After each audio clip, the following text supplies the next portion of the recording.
I don't know if anybody's watching. I'm Eddie from Agape Community Farms, and we're going to talk a little bit about microgreens today. So I'm here at Local 60. A friend of mine, Perdue, started this and invited me up to talk about my passion and why I do this. And so that's my introduction. So, what's your first name again? Joe. Joe. I'm like I was telling Vicki, I started in what used to be the pantry, zero temperature regulation. Actually, it was a little bit colder in there because it was the garage and it was in the winter time.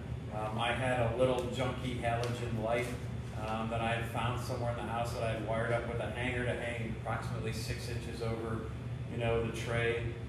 I didn't have any tray warmer. I didn't have anything, and I bought the book. I think it's Growing Microgreens.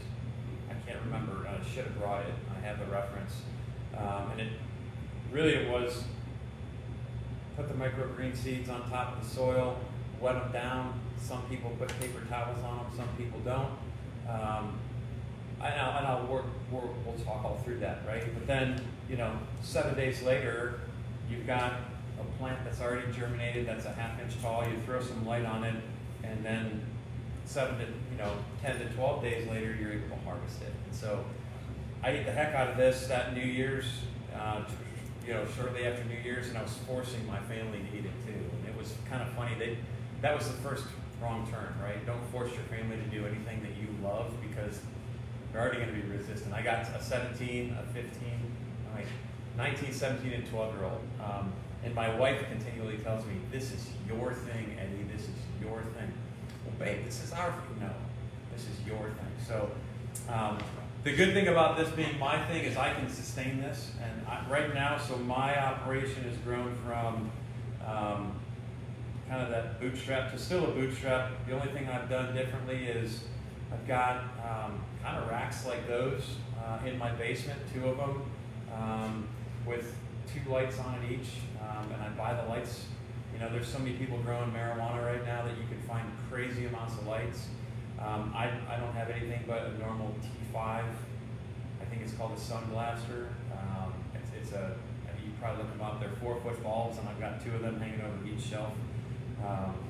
And it provides plenty of light, and I keep the temperature around between, on the low end, 70 degrees, on the high end, 75 where I'm growing these.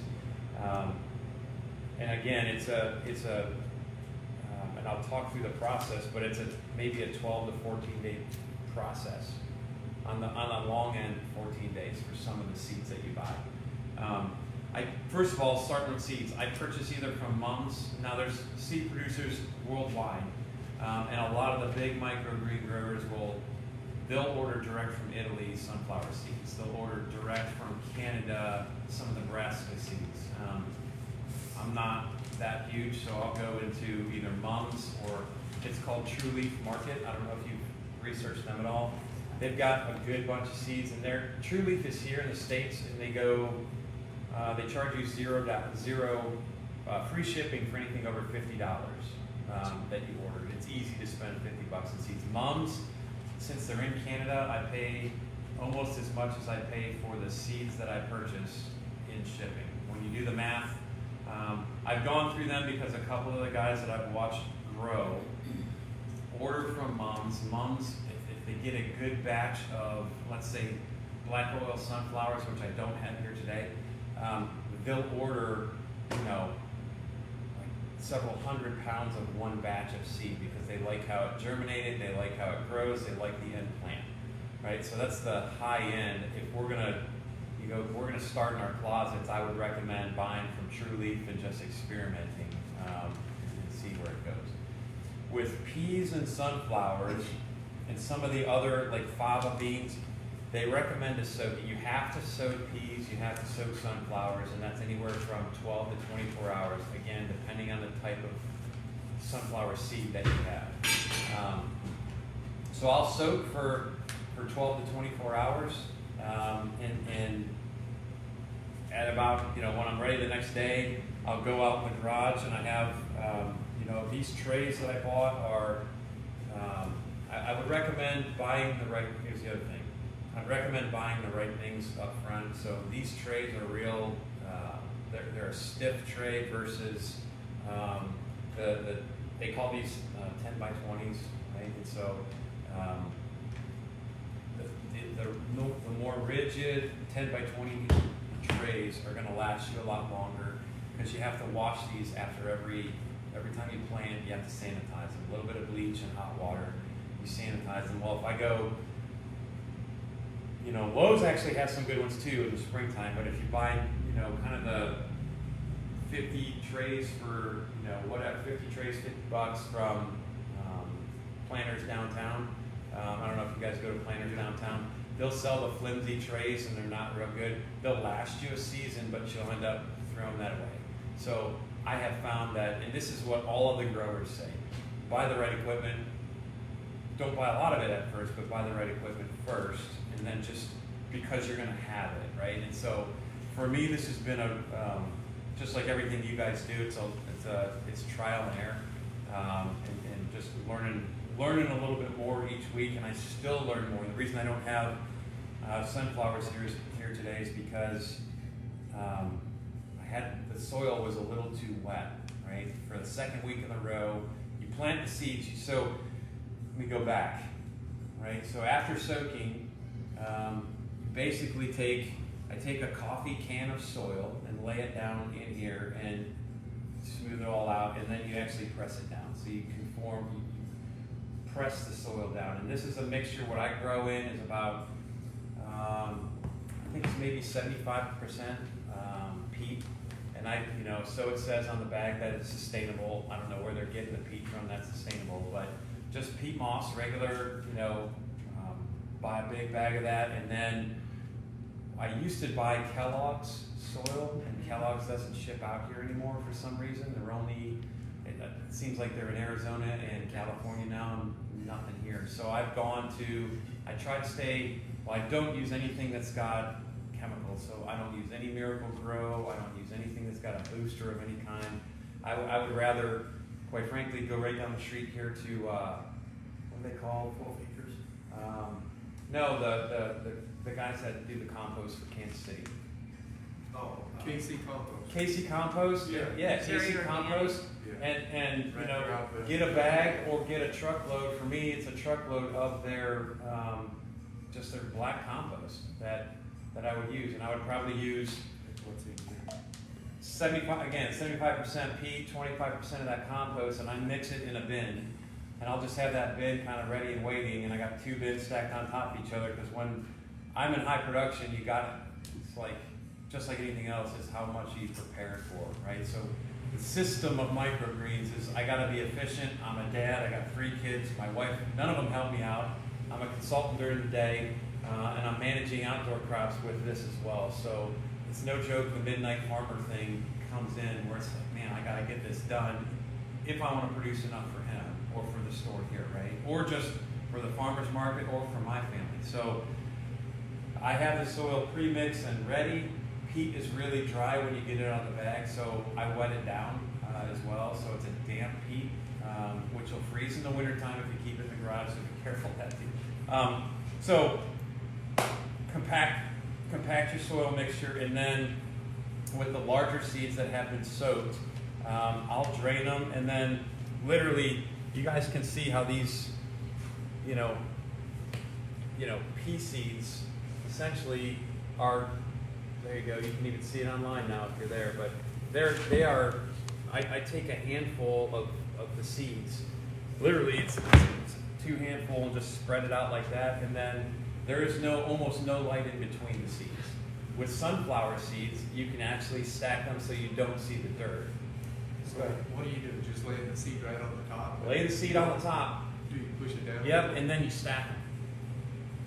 Oh, you stack the trays? Stack the trays. So I'll do, for what I'm doing right now, I'm doing about 10 trays a week, right? And so the pea seeds, and you'll have to play around with this. If you take peas and you take another and put those seeds down, and after you soak them and wet the soil, and you put down 25 pounds of weight on top of these evenly distributed, they will push that 25 pounds of weight up in 3 or 4 days, depending on how your germination temperature is, right? So I'll stack 5 trays, 4 or 5 trays on top of each other. You just set it right on top of it. Right on top of each other, and I don't do anything but spacing, nothing. It just goes, you know, you want, because what you're trying to do is you want to take that taproot that comes out of the pea, and you want to, you know, so if you plant a normal seed in the ground, the taproot normally, you know, you can't plant peas on the surface, you got to push them down, because what happens, right? If you've ever grown peas,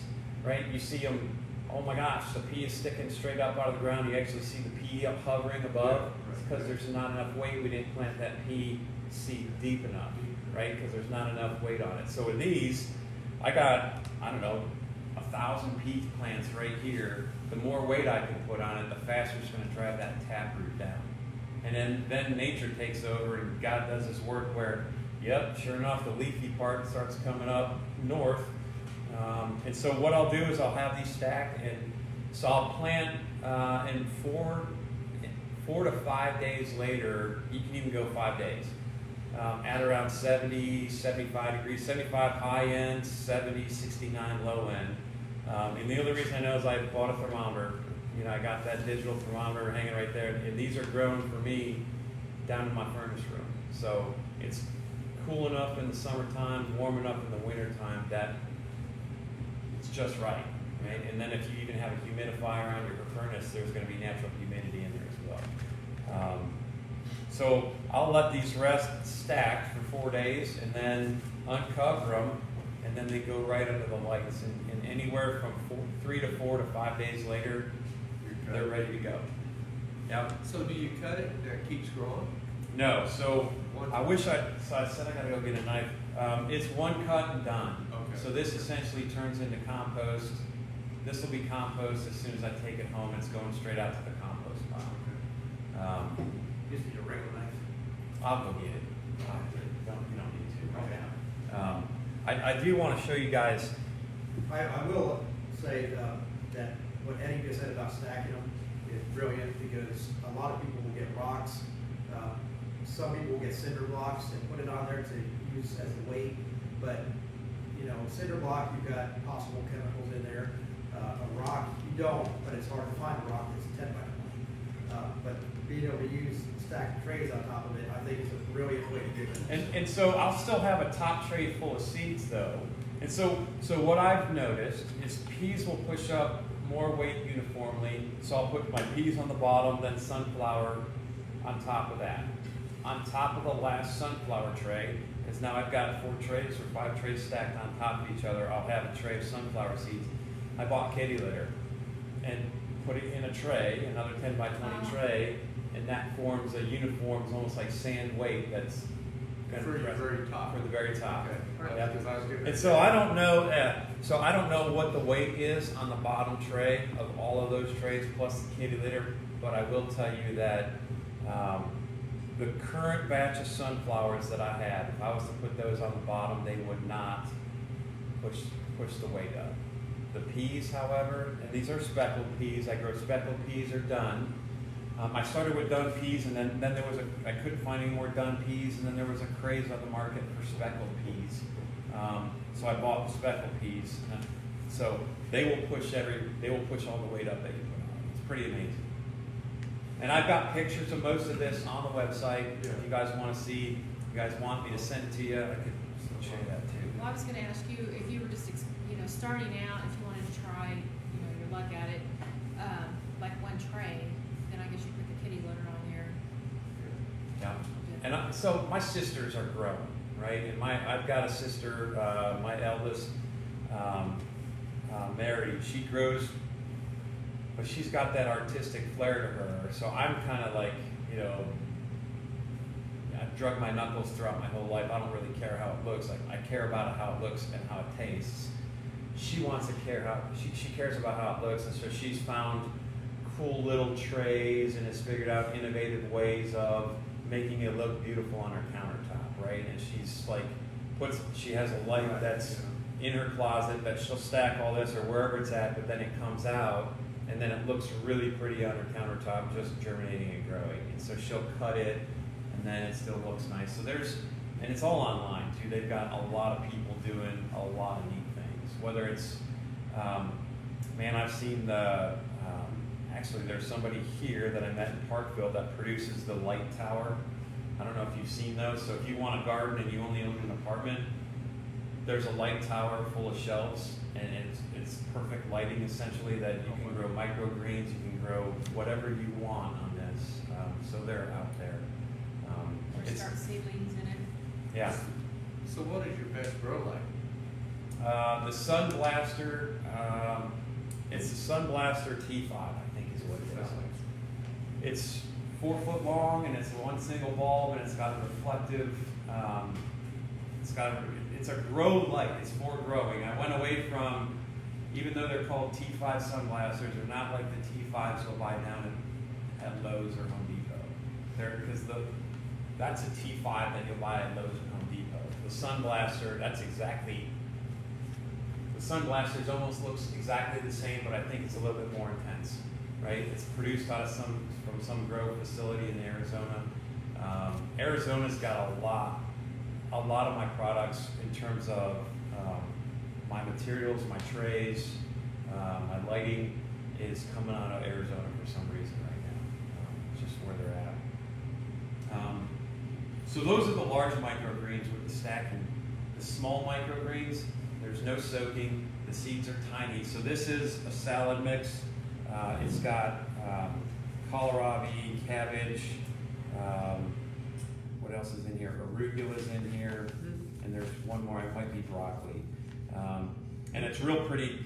So part of there's different shades of green on this as well. So some of the stems are a purple, some are white, some are green, and this is a tiny seed. You can probably,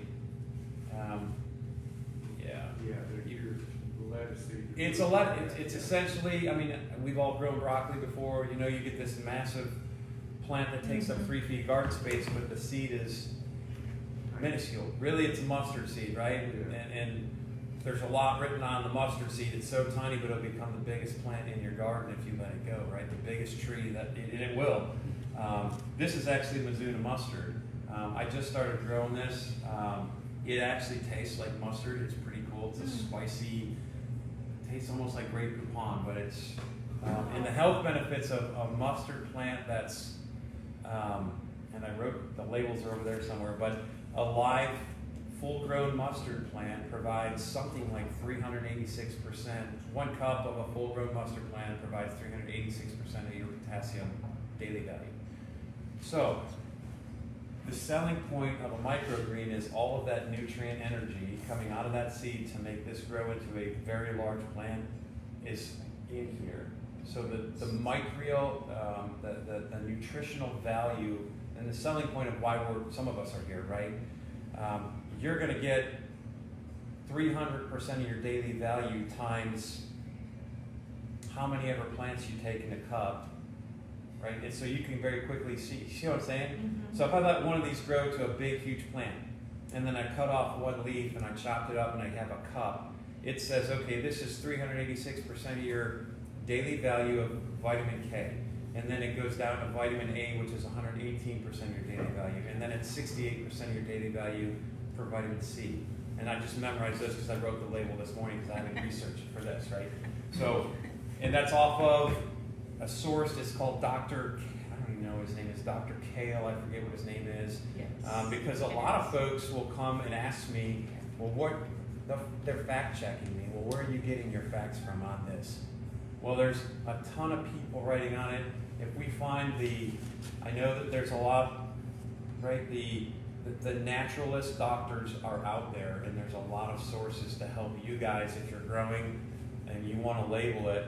We have to source it because they'll fact check you. And I had one gal down at the Parkville Farmers Market 2 years ago tell me, well, I didn't know how much oil I was getting from that black oil sunflower microgreen. I don't want that anymore. I'm like, well, you checked on it more than I did because I don't even know how much oil's in the plant. I wasn't looking at that, right? But it's kind of, there are folks out there that do that. And the good thing is there are sources. So if I need to boost my immunity, I know that I can have mustard, which it's super rich in antioxidants. This has also got mustard in it as well. So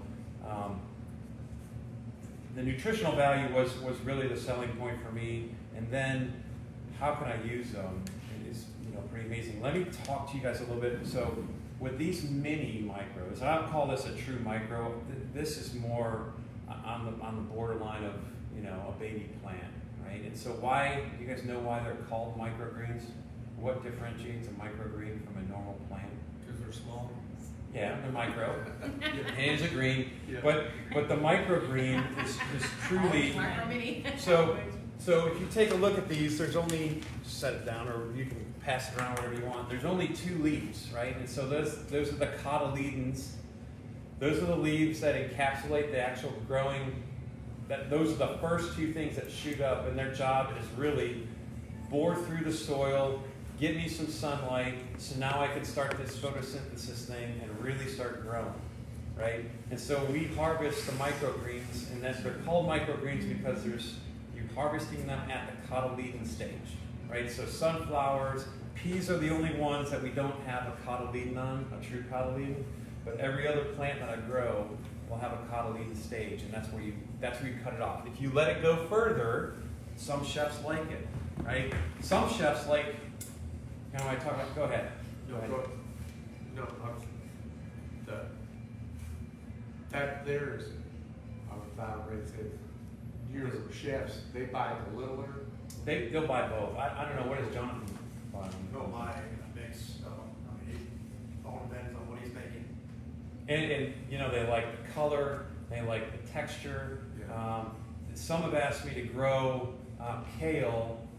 What do you say? I want kale that's like 2 inches tall. Well, that's better served for me to grow it in the garden if I'm going to let kale go 2 inches tall. If I'm going to sell micro kale, Ken's got a little tray out there. Can I bring that in? Yeah, absolutely. I can get it. Is that what your little tray is? Well, that's the great thing about microgreens, is a lot of people think it's a foreign thing, that they've never done it before, but anybody who's grown anything in their life has grown a microgreen, because it's just a stage in the life. Right, yeah. It's just, we didn't harvest it at that time, so that's the beauty of it, and that's why, part of the reason I did this tray out here was to show the microgreens, and actually they're more advanced than this, because they're older, but. So your middle tray that we just looked at, Yep. that is, it's better now if you cut it now. Right, I can cut it now because, quite frankly, the plant is essentially terminal at this stage. It's going to grow a little bit taller, but it'll start to choke itself out. Right, but losing its. It'll Does it lose anything? It won't lose anything. It'll just keep trying to grow. So, but when I've let these go too long, they'll get too stringy. Yeah. They'll fall over. There'll be mold. It's real hard to stop. I'll kind of talk a little bit about that in a minute here, but. The mold that forms, you got to be real careful of that when you're letting it grow farther. So I grew. What the heck are those flowers? Nasturtiums. You guys know what nasturtium are? Yeah. So those are real peppery. If you grow them in your gardens, the nasturtium, it's got some zing. It's got some real, it's a hot plant.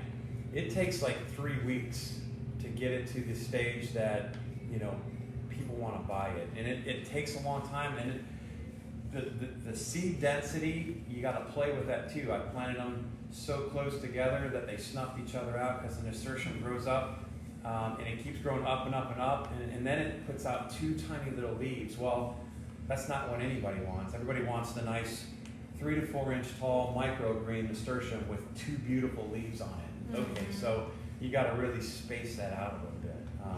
With these, it's probably, I've got a 1 cup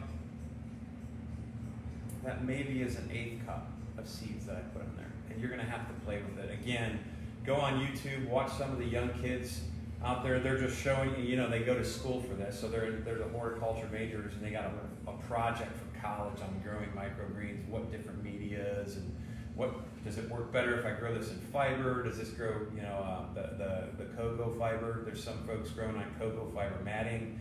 There's other folks I grow on dirt. Other folks, well, I think it's those 2 things right now. I've just seen the matting and the dirt, but the dirt is what kind of dirt, and we get into all this stuff. But the density when I'm putting this on there, 1/8 a cup of seeds, but I'm putting it on there so they're almost all touching, right? And then also, so remember the soil's gotta be damp when you're gonna do these mini micros, and then I used to lay a paper towel over the top. You know, some people say, well, is it bleached paper towel or is it unbleached? Unbleached preferably, but if you have to use, like, you know, I ran out of paper towels, it'll work fine. It's not like a big deal. But I put that on top and then I'll wet that down. The challenge with that though, so after 3 or 4 days of germination, that paper towel looks like it's got baby plants underneath it. You can see them. The challenge is pulling that paper towel off without pulling 30% of your growing plants out. So I've gone away from all paper towels. I'll just have a nice damp soil and I'll just use a clear lid. No weight, no nothing. I'll just use a clear lid on top of this to keep the moisture in there, and it'll grow, it'll germinate just fine. It looks like it's getting real moldy because the fiber that shoots off there's these mini fibers that shoot off all the green roots, the main tap roots that are going down, which are actually the root extensions on there. So as soon as you wet that down though, that goes away and the plant really takes off for you. So again, and then, you know, this is, let's see, I planted these on Friday last week, uncovered them Tuesday of this week. All of these I uncovered on Tuesday this week, and this is what you have at this stage. And the good thing is, it only takes a week to 10 days, so if you screw it up, you start again. You know? But it's pretty amazing when you get your system down. There's this guy named, I think his nickname his handle is Johnny Greens. I think you can see him on either YouTube or I know he's got a big following on what's not the YouTube, what's the other one? Not Facebook. TikTok. Not TikTok, the other one. Instagram. Instagram. He's got a huge, his name is Johnny Greens. He lives out in Long Island. He grows 4 microgreens, maybe 5.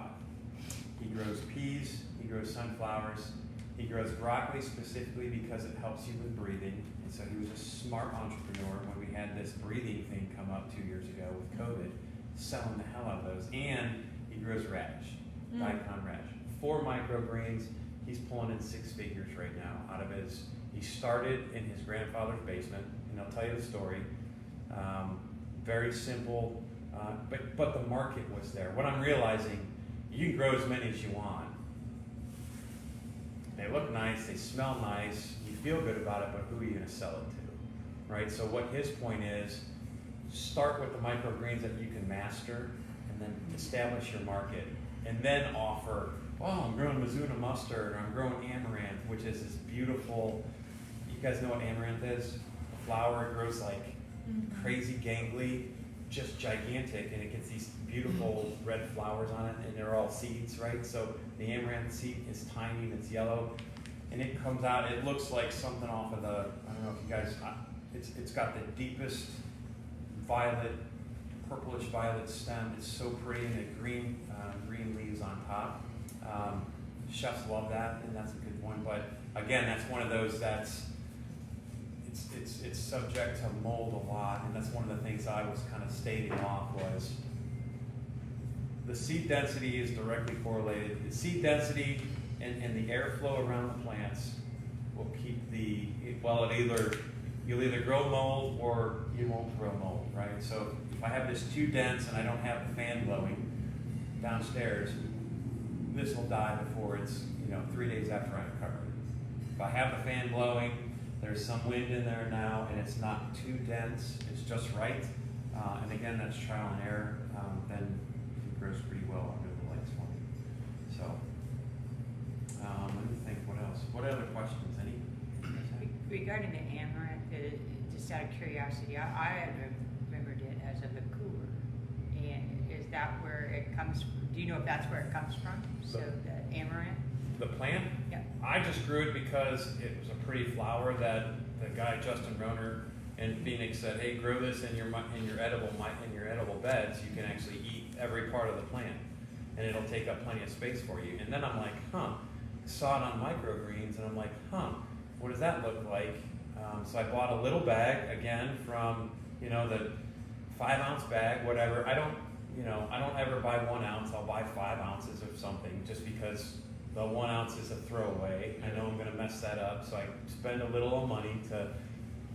But so when I grew that the first time, and people down at the farmer's market loved it. They were like, "Oh, that's great." And I'm like, "Please don't touch the plant." "Oh, that's great," because you get 30 people putting their oily hand over the plant, and you're like, and that's something I had to learn on too, right? So if you're going to take this to market and sell it, they're going to want to touch. So have your touch and feel plants and just consider that a loss if you want to do that, or have it back a little bit so they can't touch and feel it, and they look at it and they, do you want to taste it? Sure, I'll cut you some. Nice and sanitary, especially now with COVID.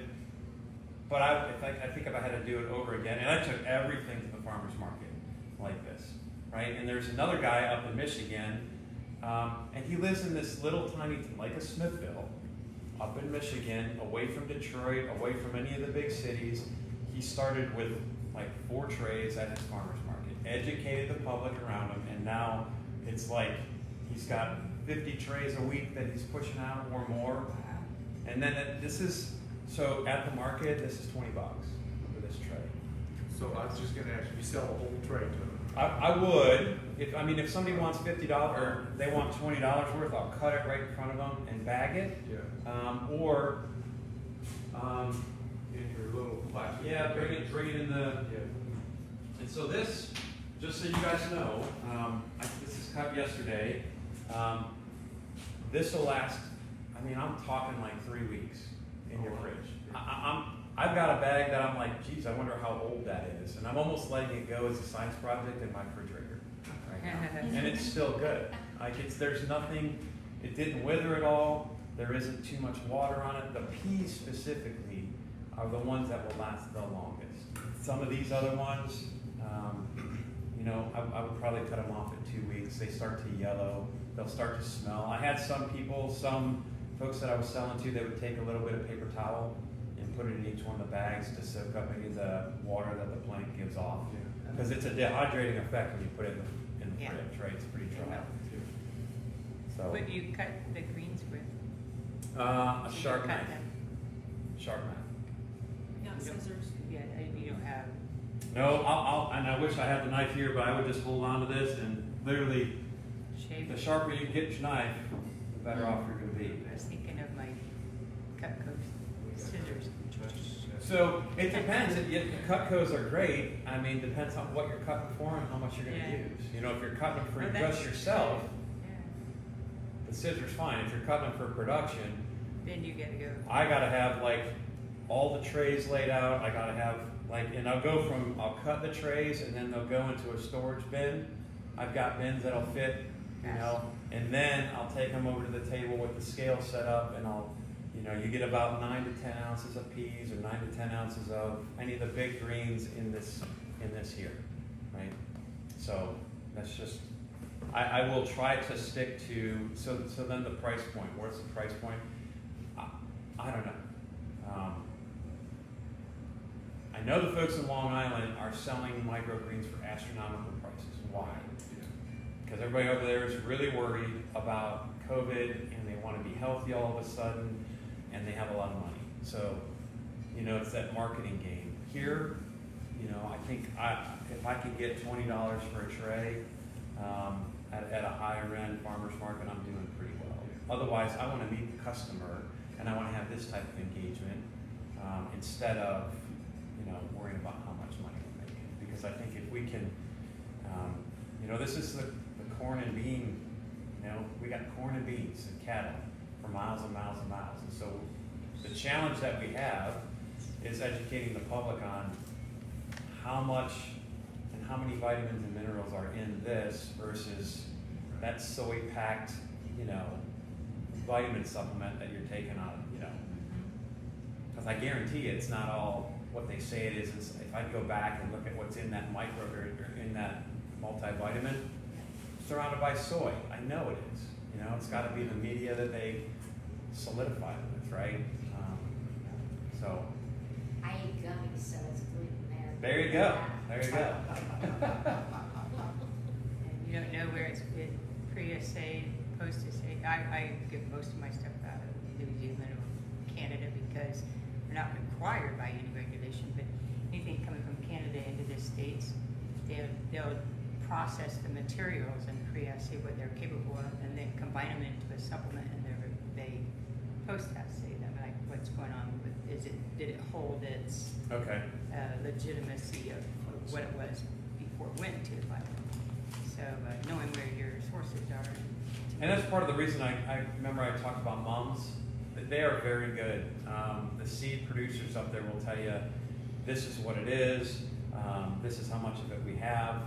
They'll label it, like for specifically, if I get a really great lot of sunflower seeds that I love, like the black oil sunflower seeds, I'll call them back and they'll give me the lot number on that sunflower seed, and I'll call them back. Do you have any more F8 left? And you know, they'll say, yes, we do. We'll send it down to you. So, but again, from Canada to here, the seeds are priced lower cost for the seed itself, but you're gonna match that in at least. You'll match the price you pay for the seeds based on the weight of a parcel. And I order these. I think Mums is in around British Columbia, somewhere north. So it's on the west over there. But And what are some of the most popular microgreens out there? Of course, you carry some of them, and what are the ones, you mentioned some that you're trying, but also what are you seeing for emerging markets? I would say sunflower and pea are the two. As everybody knows, the sunny and the sunflower, what it looks like. It's easily relatable. It's meaty. It's crunchy. It's I would say that is the one, and then the pea, because it tastes like a pea when you eat it, and people don't realize all the nutrients associated with that. So that's an easy sell. That's an easy sell for me to talk about. I don't know if I have it on here. Sunflower is the perfect source of protein and balance of 8 amino acids, high in zinc and vitamins A, B, and C. I just have to say that and then say, here, taste this.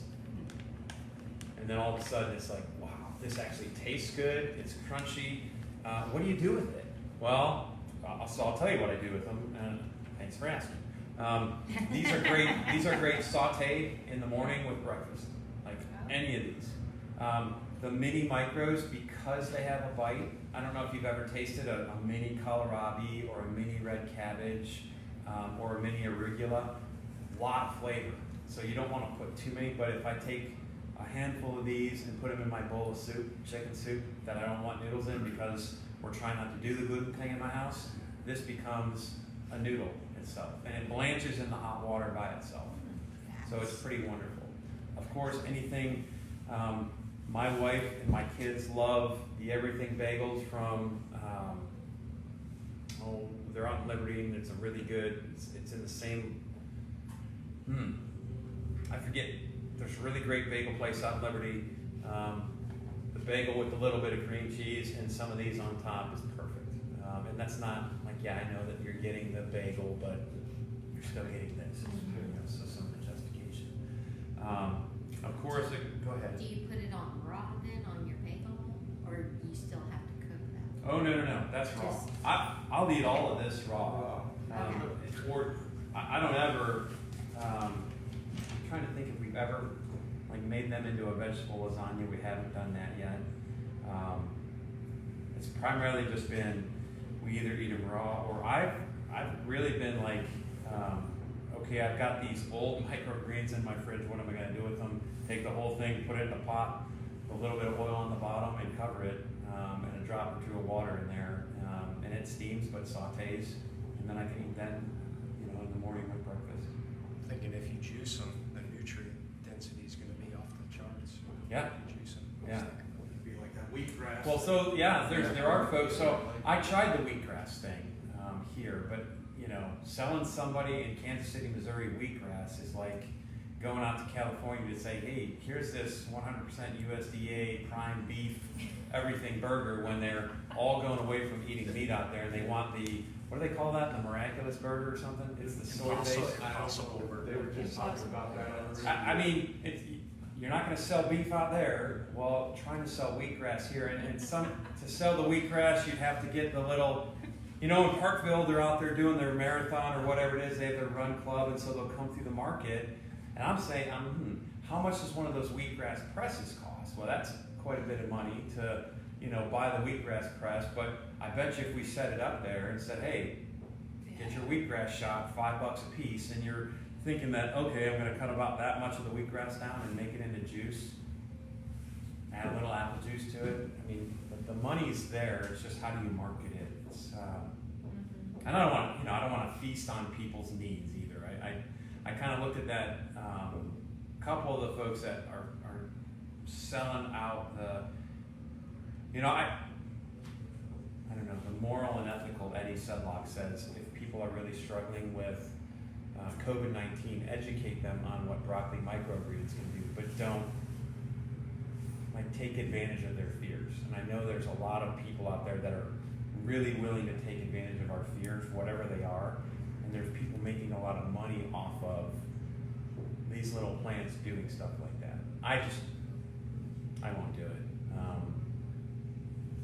So I don't want to knock on any of the runners down at the Parkville Farmers Market, but I bet you if I did have the wheatgrass press and it would You're sell. alive now, so That's right. it just hurt. That's right.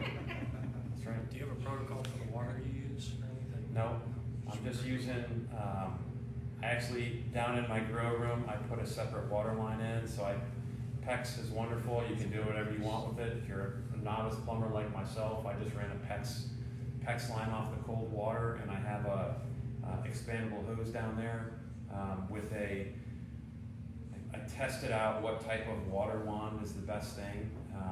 These trays are great, so I don't water topically anymore. I put the water directly in the bottom tray. You can't do this with the other 10, 20 trays that are not rigid. You'll break the hell out of them. So that's immature, I think, in terms of what the roots will do. On a really strong pea microgreen, you won't be able to see the bottom of the tray. It'll completely be covered. So that's great for your compost too. But yeah, so I try not to put any water on top anymore. That runs down the chances that there's going to be any mold. It's all bottom watered, and the dry soil will actually suck that water up. So I got that from Donnie Greens. I'll give that to him because he's the one that I saw using these little trays, and I'm like, I wonder how that'll go. Some of this is if you go on their YouTube pages, you go on the YouTube page of some of these big microgreen farmers and hit the down arrow when they say, and if they're nice enough, Donnie Greens does a great job of telling you where he gets his seeds, where he gets his, where he gets his packaging that he sells from, where does he get his seeds from.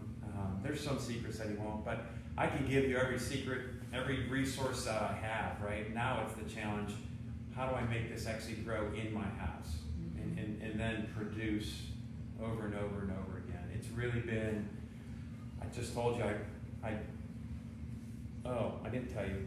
The reason I don't have sunflowers here today is because this past batch and the batch before that, the soil was too wet. So I'm kind of weird about making sure the soil is wet enough, and it's not, it's how does it look when it's sitting on top of dry peat? And how long does it take to soak in? It's kind of, you have to feel your way through that. But I had over wet the soil, and then in 73 degrees for 4 days, stacked with zero air coming in between the seeds, like a lot of mold came in and crushed those seeds. So I don't have those here today, and it's an embarrassing. I would tell you, after growing for 3 years, the sunflower microgreen should be the easiest one to grow. It's not here because I'm still learning, so. Too wet, destroy. Yeah, that's right. So, I don't know, anybody else got any questions? So, one question. I'm sure you're a certified organic grower? No? Okay. No, I was certified naturally grown, but that's $20 a month or how many ever dollars a month, and I stepped away from that. If people want to come out and see what I'm growing and how I'm growing, I'll open invitation, and it's on the website. So I don't use, I have not sprayed a pesticide other than BT on anything outside, and that's not necessarily a pesticide. BT is the active micro that actually attacks caterpillar bugs and kills them from the inside, right? But there's even people out there that will tell you, that's terrible, you can't do that, it's poison.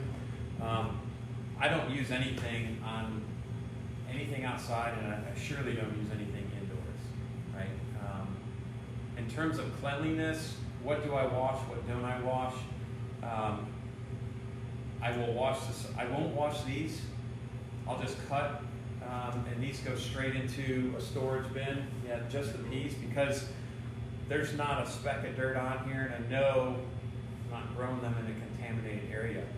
With the smaller microgreens, you're gonna get some dirt, and I don't care how sharp your knife is, you're gonna have to wash them. Sunflowers I have to wash because they pick up some dirt as well. But, so then it's, okay, so then how do you not waste the whole thing in terms of how do you dry them? How do you, you know, that's a song and dance, I guess. You're gonna have to test it out. I take these and I'll put them in a sink that's stopped up, or a big tub that's stopped up. We just put in a kind of a wash basin that I can wash all my microgreens inside the house. It's nothing but a big farm sink. You know, it's the same thing. So I'll soak them in there and then wash them around. They sell like a salad or a strainer bag now.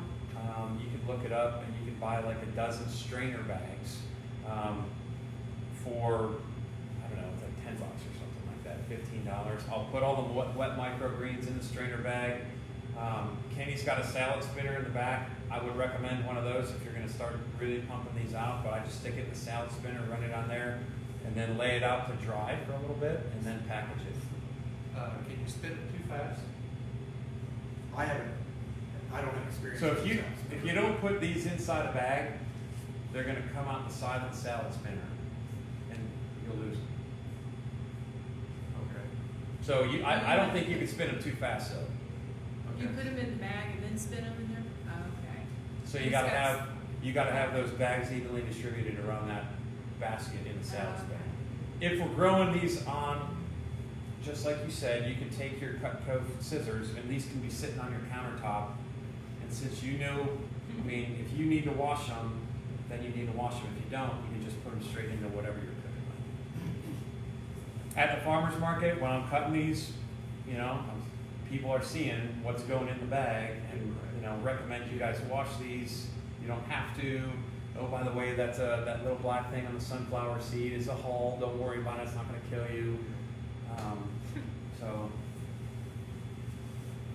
Can you freeze them? I haven't frozen yet. I was kind of thinking, if we eat frozen spinach after it's already blanched, why couldn't I do that with a larger microgreen like a pea or a sunflower? Probably could. I was just thinking if I made too many, you know, or had too many, what do I do?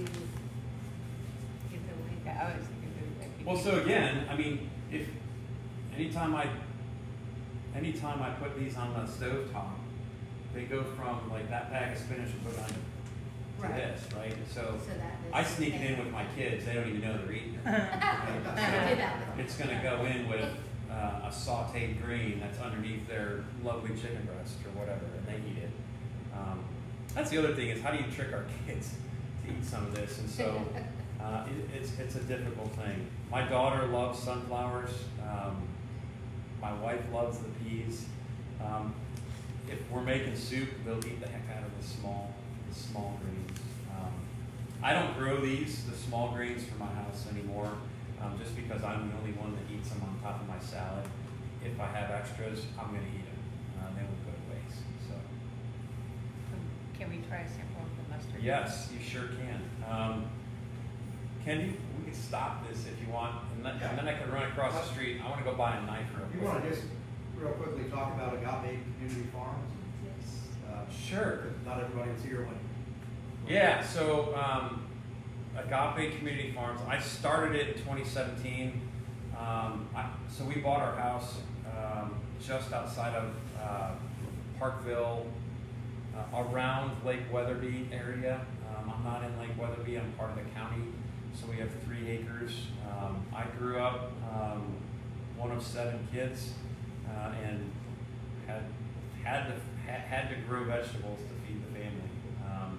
And Dad would go to work and say, weed the potatoes, take care of, pick the beans or pick the raspberries, and it was, okay, do it or else. And I don't want to say that, but somebody had to do the work. He put it in. We had to take care of everything, and to include picking, and then we all preserved together. And so I joined the military straight out of high school and left home and never really turned back. Retired a couple of years ago to buy this house here in Parkville. And then, one of the first things we did was, one of the first things we did was, welcome. One of the first things I did was carve up a portion of my yard that was fairly level, and decided I'm going to start this farm. And so I started an LLC that fall. I started with edible landscaping, and then I was telling Vicki, way too many. Oh my gosh! And if my oldest daughter was here, she would make fun of me, but she was watering probably, 1,200 seedlings in my basement that fall, or that winter going into spring. And it was tons of different tomatoes, cabbages, everything, and it all went in the ground, and I had no plan on, looked great, it was wonderful, I felt good, because I watched a YouTube video on, hey, you can farm too. And I didn't say, yeah, you could farm too, but there's a system associated with everything, and now I'm the systems guy, and I really love the system. So over the course of the years, we've been doing okay. God's blessed me with friends like Ken that, if I produce extra, I come up here and give it to Ken. If I want to go to the farmer's market, as long as they know who I am, I will go down there and sell. The word agape is I'm a Christian, and so it kind of convicted me, and even now, can I stand up, right, to what anybody online is going to say right now, right? But agape is God love, and it's the ultimate humility, the ultimate grace, the ultimate I accept you no matter who you are and all the stuff you're bringing with you. And really my goal is, with Agape Community Farms, how do you form relationships around sustainable agriculture, around a local food source, and not just to make the money. Quite frankly, I don't care about the money. It's more about the people that you meet, the smiles that the stories that you share, and the light bulbs that go on in the little kid's head when he sees where a carrot comes from, or he pulls that beet out of the ground, and it's just like, wow, Dad, that's cool. So that's what I want to do with Agape Community Farms. This is great, just to meet you all, and thanks for asking me about that a little bit too, convicting me, but I didn't say anything up front. Thank you. Yeah, and let me go right across the street. I'll get a knife, and Okay. you guys can test these and everything. So while Eddie's running across the street, your keys, I think they're over there. I got my wallet. I'm just going to run over there. It's really hard to get our kids to eat this, but all the studies that have shown that I've been involved with organizations, that if kids grow things from the ground up, they're more likely to eat it. And this is a great opportunity to get your kids involved, whether you're homeschooling them, whether it's just an after-school project, a science project, whatever you want to call it. It's just a great thing. Don't see it. The reward will be immediate. So if we do this in the garden, it's 3 to 6 months. This inside is 2 weeks maximum. One of the things I would encourage you to do is start out with something small, something that you like. Make sure you like it.